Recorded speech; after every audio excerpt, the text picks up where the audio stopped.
Yes people, good morning, good afternoon, good evening to all of you. कैसे सब लोग? Hope so आप सब लोग बहुत बढ़िया रहेंगे। मैं बता दूं, मैं भी बहुत अच्छा हूं। तो सीए इंटरमीडिएट के जो हमारे बच्चे हैं, उनका एग्जाम है अभी, और एग्जाम से पहले बहुत बार पूछते हैं सर लास्ट डे पे क्या क्या करना है। ठीक है, एक तो क्या होता है ना, टेक्स्ट में डीटी का पेपर, आईडीटी का पेपर इतना वास्ट हो जाता है ना, आप जितने भी पेपर देके आओगे, थर्ड तीन पेपर आप दे चुके होंगे, उसके बाद फोर्थ नंबर पे आपका टेक्स्ट का पेपर आएगा जिसमें डीटी भी पढ़ना है, आईडीटी भी पढ़ना है। टाइम बहुत ही कम होता है।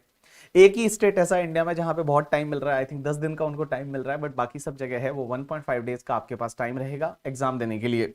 तो क्या क्या करना चाहिए? देखो, लास्ट डे पे मैं आपको बताऊं ना, या तो फटाफट कोई भी जो टॉपिक है उसका रिवीजन लेक्चर देख लो, और रिवीजन लेक्चर देख के और उसके दो तीन क्वेश्चन कर लो। ठीक है, दो तीन क्वेश्चन सॉल्व करके नहीं करना है अभी।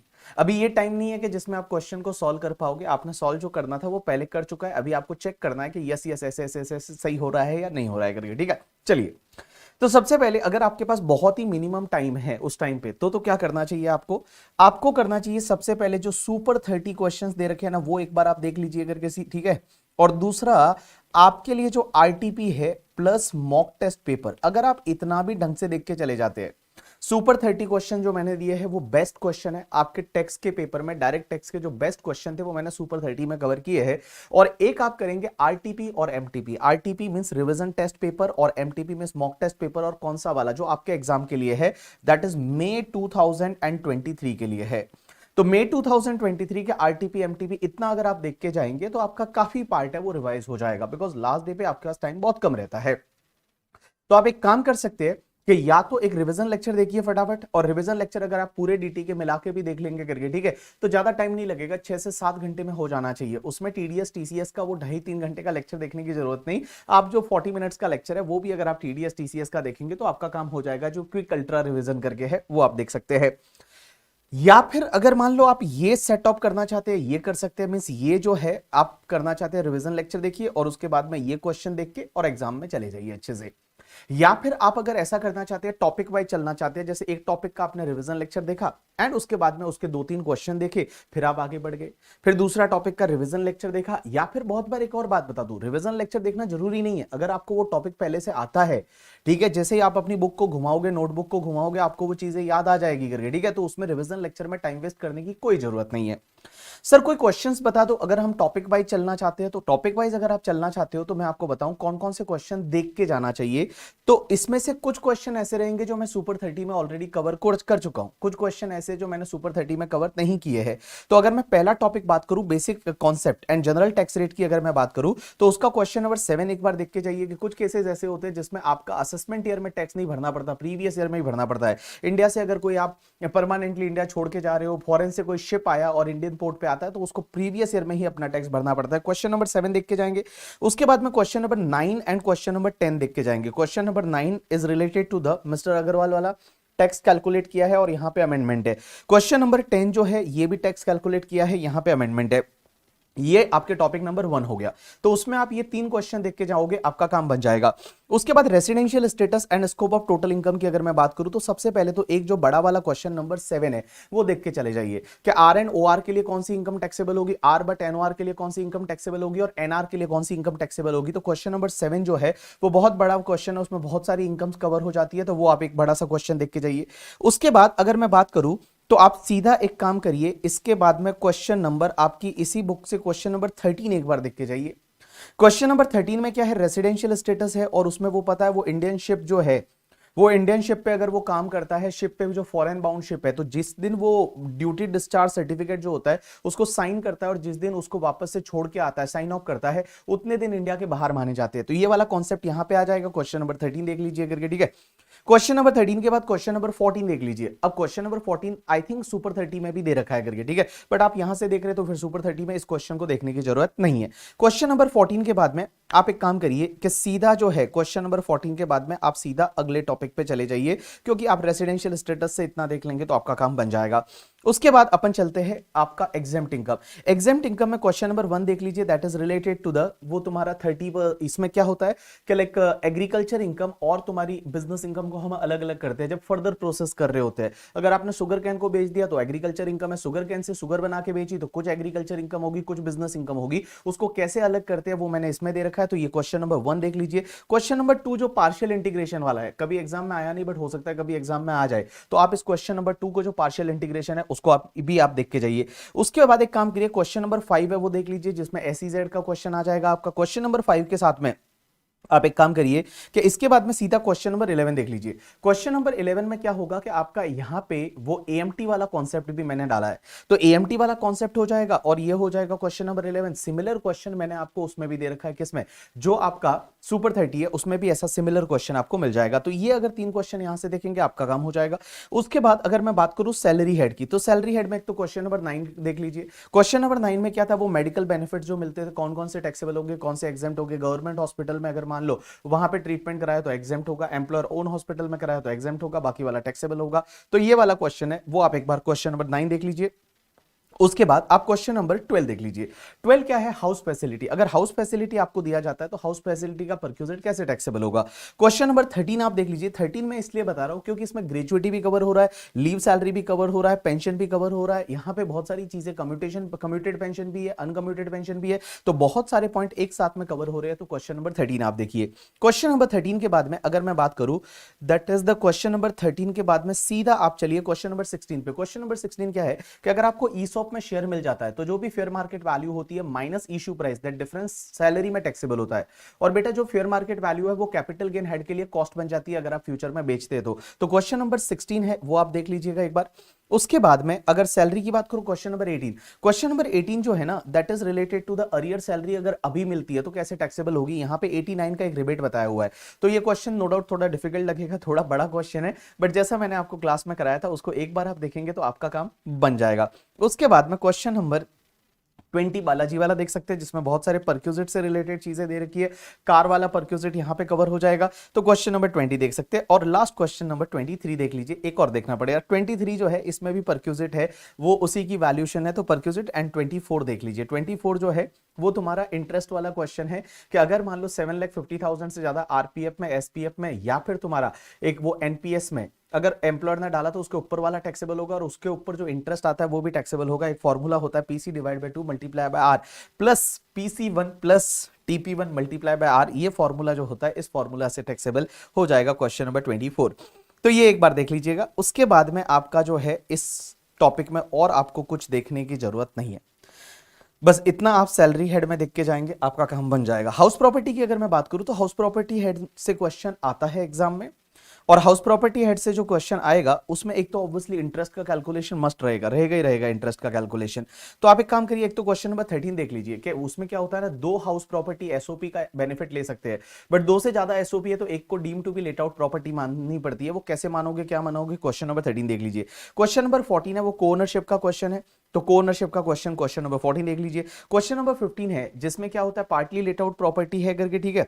पार्टली लेट आउट प्रॉपर्टी में कुछ सेल्फ ऑक्यूपाइड है, कुछ तुम्हारी लेट आउट प्रॉपर्टी है, अरुण और बीमल वाला, और यहाँ पे को ओनरशिप का भी क्वेश्चन है। तो आप एक काम करिए, इस क्वेश्चन को 15 को देख लीजिए, लेकिन 15 को मैंने सुपर 30 में भी लिया है, तो सुपर 30 में भी आपको क्वेश्चन नंबर 15 मिल जाएगा। उसके बाद में सीधा चलिए क्वेश्चन नंबर 19 देख लीजिए एक बार। 19 में क्या है कि अगर आपका प्री एक्विजिशन पीरियड इंटरेस्ट है उसका भी 5 इक्वल इंस्टॉलमेंट में डिडक्शन मिलता है। मींस जिस ईयर में आप प्रॉपर्टी एक्वायर करते हो उसके पिछले सालों का जो भी इंटरेस्ट रहेगा वो प्री एक्विजिशन पीरियड इंटरेस्ट माना जाता है। तो क्वेश्चन नंबर 19 देख लीजिएगा। उसके बाद में 19 के बाद में हाउस प्रॉपर्टी हेड में और आप क्वेश्चन नंबर 23 देखिए, लेकिन 23 मैंने सुपर 30 में ले रखा है, तो सुपर 30 में जाओगे तो वहां पे आपको 23 क्वेश्चन है वो आपको मिल जाएगा करके, ठीक है। चलिए उसके बाद में अपन चलते हैं बिजनेस में। बिजनेस में एक क्वेश्चन तो आप डेप्रीशिएशन का कर लीजिए, क्वेश्चन नंबर 3 करके। मैन्युफैक्चरिंग बिजनेस है तो आपको एडिशनल डेप्रीशिएशन मिल जाएगा, तो क्वेश्चन नंबर 3 कर लीजिए। और क्वेश्चन नंबर 3 के बाद में सीधा चलिए, और उसके बाद में सीधा क्वेश्चन नंबर 9, एक वो साइंटिफिक रिसर्च में जो डोनेशन देते हैं उसका डिडक्शन 100% मिलेगा एंड ऑल, तो वो एक बार क्वेश्चन नंबर 9 है उसको आप एक बार ओवरव्यू कर लीजिए। सॉल्यूशन मैंने साथ में यहां पे दे रखा है। उसके बाद में अगर मैं बात करूं क्वेश्चन नंबर 11, क्वेश्चन नंबर 11 क्या होता है, आप स्पेसिफाइड बिजनेस से नॉन स्पेसिफाइड बिजनेस में विद इन 8 ईयर अगर कोई एसेट ट्रांसफर करते हैं तो कुछ अमाउंट पीजीबीपी में टैक्सेबल होता है। टैक्सेबल कितना होता है, जितना आपने डिडक्शन लिया था minus depreciation allowable if section 35 AD is not there, जो बचेगा वो आपका पीजीबीपी में टैक्सेबल होगा। तो क्वेश्चन नंबर 11 आप एक बार देख लीजिएगा। 11 के बाद में क्वेश्चन नंबर 15, पार्टनरशिप फर्म ने अगर पार्टनर को रेम्यूनरेशन इंटरेस्ट देते हैं तो उसकी एक लिमिट होती है, ठीक है। बुक प्रॉफिट बेसिस पे अलाउ होता है 3 लाख तक का, बुक प्रॉफिट पे 90%, बाकी वाले बुक प्रॉफिट पे 60%। वो अपन ने जो देखा है वो वाला एक लिमिट होता है। इंटरेस्ट में 12% अलाउ होगा, तो ये वाला क्वेश्चन नंबर 15 आप देख लीजिए, शायद एमसीक्यू में कहीं कवर कर जाए। क्वेश्चन नंबर 17 है वो 44 एडी से रिलेटेड है, 8% 6% वाला, तो वो देख लीजिए करके। उसके बाद में क्वेश्चन नंबर आप सीधा चलेंगे सीधा चलेंगे सीधा चलेंगे। क्वेश्चन नंबर एक तो राजू वाला बड़ा क्वेश्चन है, वो आप देख लीजिए कि पीजीबीपी में बेसिकली इसमें टोटल इनकम का ही क्वेश्चन है, जो आपके टोटल इनकम के क्वेश्चंस में कवर हो जाएंगे, बट यहां से भी आप एक बार इसको देख सकते हैं। उसके बाद मैं बात करूं अगर पीजीबीपी में, तो पीजीबीपी में और क्वेश्चन में आप क्वेश्चन नंबर 28 देख सकते हैं। 28 में क्या होता है कि वो आपका 35 एडी में जो स्पेसिफाइड बिजनेस का लॉस होता है, एक होटल का लॉस दूसरी होटल से सेट ऑफ कर सकते हैं, भले वो दूसरी होटल जो है उस पे आपने 35 एडी नहीं लिया, बट वो दूसरी होटल वो स्पेसिफाइड बिजनेस तो है, ऐसा मैंने सुपर 30 में भी एक एमसीक्यू ले रखा है, तो वहां से भी आपका ये काम हो जाएगा, अगर वहां से करेंगे तो भी चलेगा। उसके बाद में आप एक काम करिए, सीधा क्वेश्चन नंबर ये वाले पे चले जाइए 32 पे।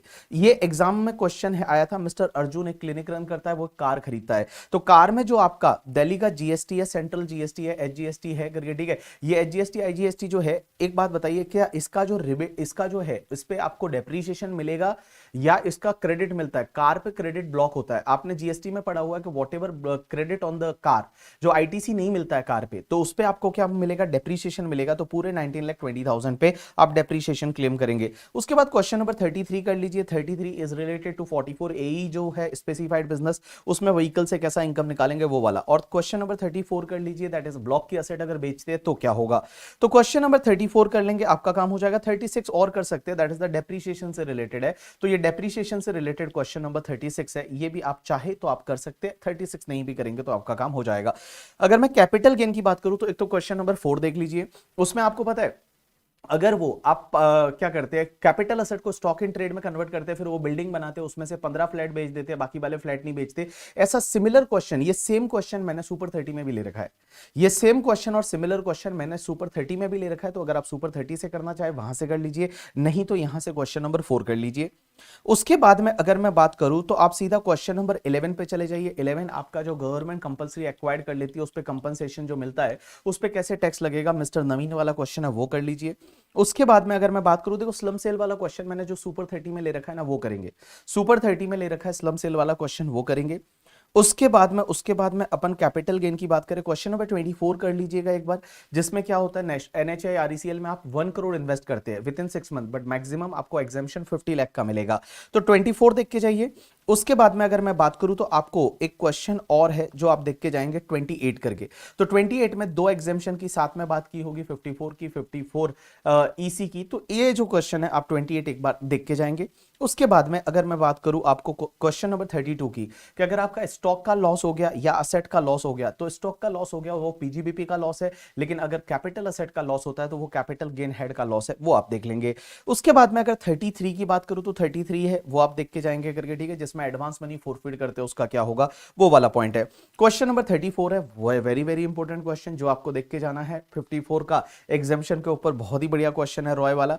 उसके बाद 35 भी एक बार आप देख लीजिए, उसके बाद 36 देख लीजिए करके, ठीक है, और क्वेश्चन नंबर 37 है शिवा वाला, वो देख लीजिए। और इसके सॉल्यूशन मैंने यहां पे दे रखे हैं, इस बार साथ में ही बुक में दे रखे हैं, तो यहां से आप देख सकते हैं। और क्वेश्चन नंबर 38 देख लीजिए, जिसमें आपको 1128 का जो कैपिटल गेन होता है वो कैसे कैलकुलेट होता है उससे रिलेटेड चीजें है, तो 38 देख लीजिए, आपका कैपिटल गेन का काम हो जाएगा। इतना सा है, इतने क्वेश्चंस आपको देख के जाने हैं, और अगर आपने एक बार रिवाइज पहले ढंग से किया है तो इसको करने में ज्यादा टाइम लगेगा नहीं, आप क्वेश्चन देखते ही आपको समझ में आ जाएगा कि इसमें करना क्या है।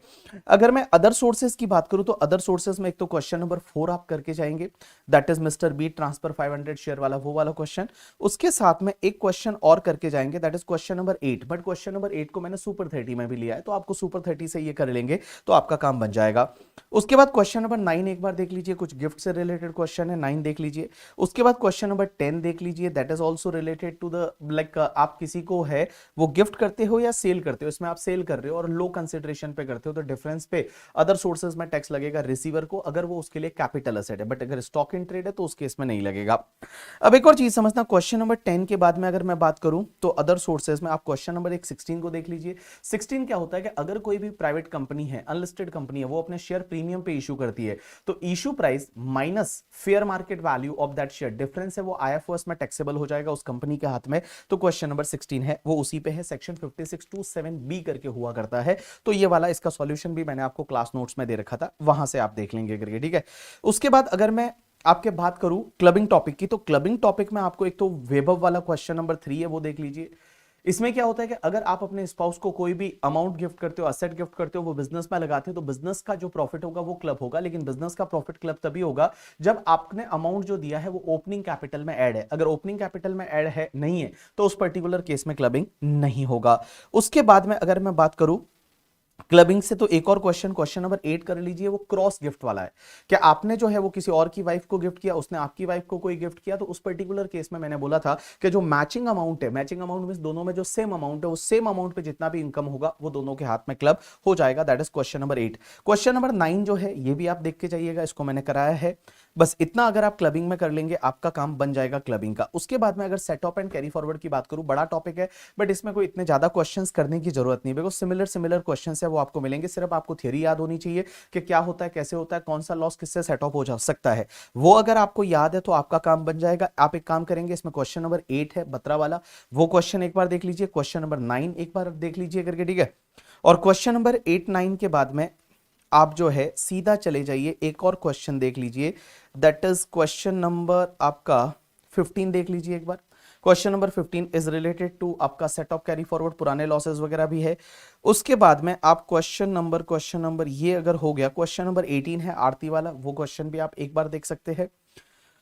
और उसके बाद एक क्वेश्चन फरहान वाला है, ये क्वेश्चन को शायद मैंने सुपर 30 में भी लिया है, तो सुपर 30 से देख रहे हैं तो फिर यहां से देखने की जरूरत नहीं, अगर यहां से देख रहे हैं तो आप सुपर 30 से नहीं देखेंगे तो चल जाएगा।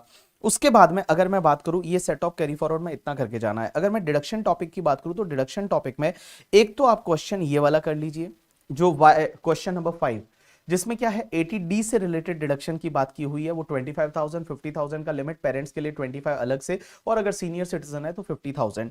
तो ये आप एक बार देख लीजिए। बट अगर आप सुपर 30 कर लेते हैं पहले तो ये वाला कॉन्सेप्ट वहां पे बहुत अच्छे से कवर सुपर 30 में भी हो जाता है।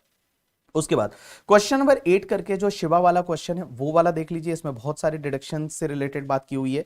और उसके बाद क्वेश्चन नंबर 11 है, क्वेश्चन नंबर 11 जो है वो 80JJAA वाला है। जा मत आ, न्यू एम्प्लॉय रिक्रूट करते हैं तो उनको जो भी सैलरी पे करोगे उसका 30% डिडक्शन मिलेगा, तो ये वाला क्वेश्चन आप एक बार देख लीजिएगा। उसके बाद में क्वेश्चन नंबर 13 गुरनाम वाला है, वो गुरनाम वाला क्वेश्चन देख लीजिएगा कि गुरनाम को कैसे कैसे डिडक्शन यहाँ पे कौन कौन सी चीजों पे मिल रहे हैं। उसके बाद में आप 13 के बाद में क्वेश्चन नंबर 16 जो है वो चतुर्वेदी वाला क्वेश्चन है, वो वाला देख सकते हैं। इसका सॉल्यूशन है वो ये रहा करके, तो ये चतुर्वेदी वाला क्वेश्चन है वो आप देखेंगे। और अगर मैं डिडक्शन टॉपिक की बात करूं 21 आप एक बार देख के जाएंगे, दैट इज इंटरेस्ट से रिलेटेड। अगर आपने व्हीकल जो है, व्हीकल पे अगर जो क्या इलेक्ट्रिक व्हीकल वगैरह खरीदे तो उस पे जो इंटरेस्ट पे करते हैं उसका कैसे डिडक्शन मिलेगा, क्या मिलेगा, वो है। As well as housing loan से रिलेटेड है, तो ये वाला क्वेश्चन नंबर 21 है वो आप एक बार देख के जाएंगे। क्वेश्चन नंबर 13 अगर आप ध्यानचंद वाला देखेंगे तो ये क्वेश्चन भी अगर बहुत बढ़िया क्वेश्चन है, आप एक बार देख सकते हैं कि कौन कौन से अमाउंट पे कैसे डिडक्शन आपको मिल रहा है, वो यहाँ पे दे रखा है। उसके बाद में अगर मैं बात करूं आपका advance tax TDS TCS topic, तो advance tax TDS TCS topic में एक बार थियरी ढंग से देख के जाएंगे। वो 40 मिनट्स का एक वीडियो है जो अल्ट्रा क्विक रिवीजन है, उसको आप 2-4 बार 10 बार सुन लीजिए करके आपका काम बन जाएगा टीडीएस टीसीएस का। अब एक काम करना, उसमें क्या क्या देख के जाना, एक तो है ना ये इंटरेस्ट का कैलकुलेशन वाला एक क्वेश्चन है वो देख के जाना। इंटरेस्ट का कैलकुलेशन वाला जो क्वेश्चन है that is the question number जिसमें मैंने इंटरेस्ट कैलकुलेट कराया था। ये इंटरेस्ट का कैलकुलेशन वाला जो एक क्वेश्चन था दैट इज रिलेटेड टू, एक क्वेश्चन था जिसमें इंटरेस्ट कैलकुलेट किया था। आपने लेट टीडीएस काटा या लेट जमा कराया था, टीडीएस लेट काटा था, लेट जमा कराया था, 2011 का इंटरेस्ट होता है, वो वाला क्वेश्चन आप देख के जाना। वो कौन सा क्वेश्चन है मैं आपको भी बता दी दूंगा। एक क्वेश्चन नंबर 14 को मार्क कर दीजिए, जिसमें आपका 194M वाली सेक्शन है उससे रिलेटेड चीजें है, तो क्वेश्चन नंबर 14 को मार्क करिए। एक क्वेश्चन नंबर 15 को मार्क करिए। 15 वाला क्वेश्चन तो मैंने आपको उसमें भी दे रखा है, कॉम्पैक्ट में भी। आपका सेक्शन 194P पे जो पेंशनर रहता है, अगर आपको सिर्फ पेंशन की इनकम है, इंटरेस्ट की इनकम है, तो उस पे कैसे टीडीएस बैंक वगैरह काटेगी, और अगर इसमें टीडीएस कट जाता है तो आपको फिर अपना इनकम टैक्स रिटर्न फाइल करने की जरूरत नहीं, तो क्वेश्चन नंबर 15 देख लीजिएगा। उसके बाद में क्वेश्चन नंबर 16 देख लीजिए। ये 16 वाला क्वेश्चन है, ये भी मैंने आपको कॉम्पैक्ट में दे रखा है कि 194Q और 206C1H है, उसका बीच में कंपैरिजन वाला क्वेश्चन है, तो ये वाला कर लीजिए 16। और 16 के बाद में एक क्वेश्चन आप कर लीजिएगा, क्वेश्चन नंबर 21 करके, एडवांस टैक्स की इंस्टॉलमेंट से रिलेटेड है कि एडवांस टैक्स की पहली इंस्टॉलमेंट कौन सी रहेगी, दूसरी कौन सी रहेगी, तीसरी कौन सी रहेगी। वैसे क्वेश्चन नंबर 22 वाला है वो भी आप देख सकते हैं, सरला वाला क्वेश्चन है। क्वेश्चन नंबर 22 पहला जो पॉइंट है दैट सरला से रिलेटेड, और ये इसका सॉल्यूशन है।